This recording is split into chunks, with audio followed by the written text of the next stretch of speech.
Howdy, gang. Okay, so I'm back. Pinball, as per normal. You all know who it would be. So, okay, this is something I've been waiting to do and working on it here for a few days because I was waiting for find some facts and figures because I wanted to see what was really going on. And 6-month numbers are pretty easy to figure out at this point. Okay.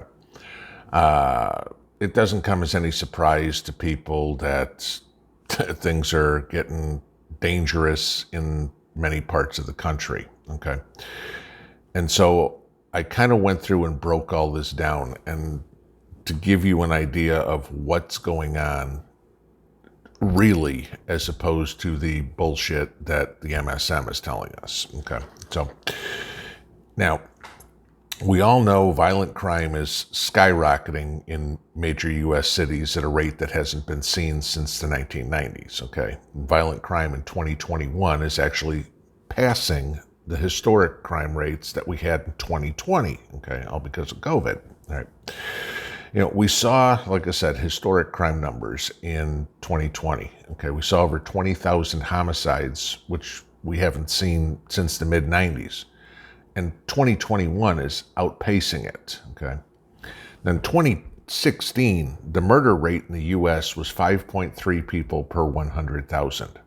In 2021, it's 5.35, all right? So give you an idea. What's even worse is in the cities, well, it is even worse, let's put it that way, in the cities that have decided to defund their police department. I mean, they saw increases in murders in Chicago by 34%, in Minneapolis by 236%, Portland 137%, New York City 50%, Philly 66%, and the list goes on and on and on, okay? I mean, I could spend 10 minutes here giving you numbers like that. But take Oakland, California, for example, okay? Their Democrat-controlled government defunded the police by $18 million. Well, their homicide rate's just up 87% over last year. Okay, so think about that. When Trump left office back at the beginning of this year, there were 812,000 cops nationwide. About 12% of those were female. 67% were white, 12% were black, 2% were Asian, the remaining 19% were others, so whether they were Hispanic or Pacific Islander or whatever mix, whatever it would be. Okay, but that was it. So as of June 30th, and this is why I was waiting to do this video, there are 804,000 cops nationwide. So we've had about a 1% decline in our police force in Biden's administration. And that's in 6 months, guys. Okay. Now, as of June 30th, again, the U.S. police have shot and killed 440 people this year. And I know everybody goes, oh my God, 62 people just in June alone, okay? In 2021, in 2020, for the entire year, 1,021 people were shot to death by police in the United States. So if we extrapolate the numbers, murders are way up this year, but police shootings are down year over year. Okay, what has that done? Well, it's emboldened the bad guys. Why? Less cops to respond to violent situations. In other words, the bad guys are getting away before they're confronted by the cops. Okay. Where it gets even more interesting is that we are on pace for more cops killed in the line of duty than last year. In 2021, the first 6 months, we've had 159 cops nationwide killed in the line of duty. There were 306 killed in 2020. If you extrapolate that out, that would mean we're on pace for 318. So 12 more this year than last year. That's one more a month. Okay. These are the actual numbers, guys. Okay. Don't let the lying media fool you to tell you that crime is down. Okay. They can massage the numbers all they want to make them say, but these are the actual figures. Okay. When crime went down in the early 2000s, it was the Bush administration. And again, I'm no big fan of George W. Bush. Okay, don't get me wrong. Okay. But we had a steady and slightly growing law enforcement presence in the United States. Okay, we're getting more and more cops. Okay, which was a good thing. In 2008, when Obama was elected, the crime rate started going up. At the same time, law enforcement numbers dropped. In 2008, when Obama took office, or 2009 actually, but we had 708,569 cops in the country. In 2013, 5 years in, okay, we had 626,942.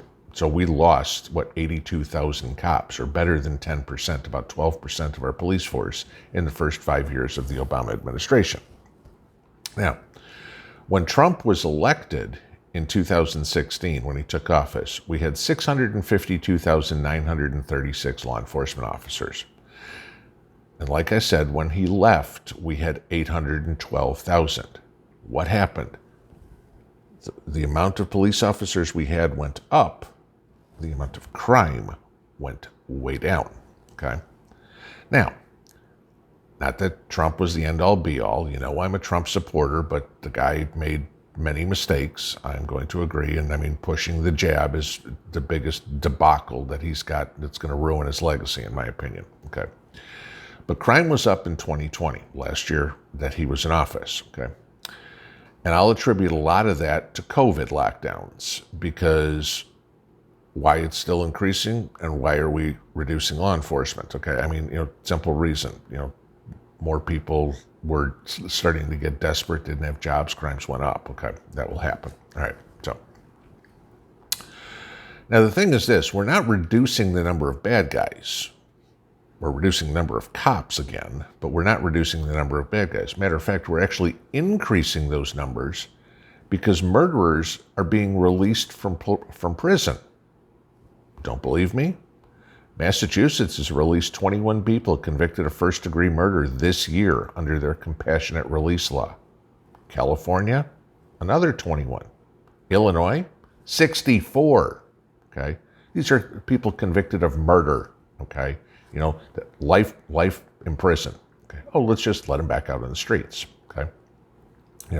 I go on with more states, again, on and on and on, be here for 10 minutes doing that too. How many of these people are going to kill again? Who knows? I mean, there's many examples of people who've been released from prison who go back, recidivism, okay? Wind up doing it all over again. Now, like I said earlier, in 2016, the murder rate in the U.S. was 5.3 people per 100,000. And in 2021, it's 5.35. It doesn't sound like a big jump, but it's actually 170 more murders that we're on pace for this year. Okay, now, big deal, 170 people. Until one of those 170 people is your spouse, your daughter, your parent, whatever it would be. And then all of a sudden, that 170 is really important to you, okay? Anytime the number's going up, not a good thing. So why is it that when murder rates are going up, there's a call to defend the police? Or defund the police? That's where we get into the meat of the argument, okay?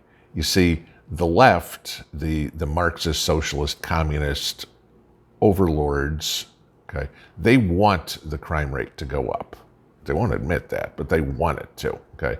Because this way they can come in and be some sort of savior. It all ties into globalism. And I've talked about this before, but it's a lot easier for somebody who has no ties to the community, to strong arm someone. The local sheriff or the local cop, may know you, or at least know of you, and maybe a little bit more understanding about, who you are, be a little bit more compassionate to the situation. After all, he or she's a neighbor, right? But what about the blue helmets or the global police, okay? Do you think some law enforcement officer from Manila or Bogota or Johannesburg, is going to sympathize with the issue you're facing? Nope. Okay. They have no idea of local culture. They're literally going to be a Gestapo force, having no care whatsoever for you as the victim of a crime or for any family member, whatever it would be. Their job will plainly be to shoot first and ask questions later. These will be the law enforcement officers whose loyalty will be to the government, not to the people. That's how Mrs. P explained the police force in the Soviet Union, and in some ways even still in Russia to me. that the cops' loyalty is to the government, not to the community. While serve and protect is meant for the people, and I know nobody has to tell me that doesn't matter anymore, that they're under no obligation, whatever. Okay, don't even put that crap in the comments. I'll just delete them right away. All right. Under a totalitarian government, serve and protect means for the government only, to serve the master and to protect the master. Look through history of totalitarian governments, and their police force. Hitler's Germany, Stalin's Russia, pick a leader in China or North Korea, Pol Pot's Cambodia, even Castro's Cuba. All right. Now, sure, none of us want to see blue lights in our rearview mirror, but at least we understand that the police are there to keep us safe to the best of their ability, at least. Okay. They can't stop every speeder. They can't prevent every theft. They can't solve every crime. But 99.9% of them do a great job and deserve to be respected because they do a very difficult job. Okay. Now, imagine SHTF.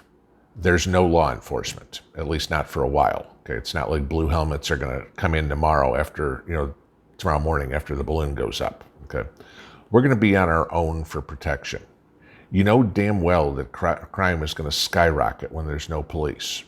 Sure, police are still going to be there. There's still a guy who's still police, okay?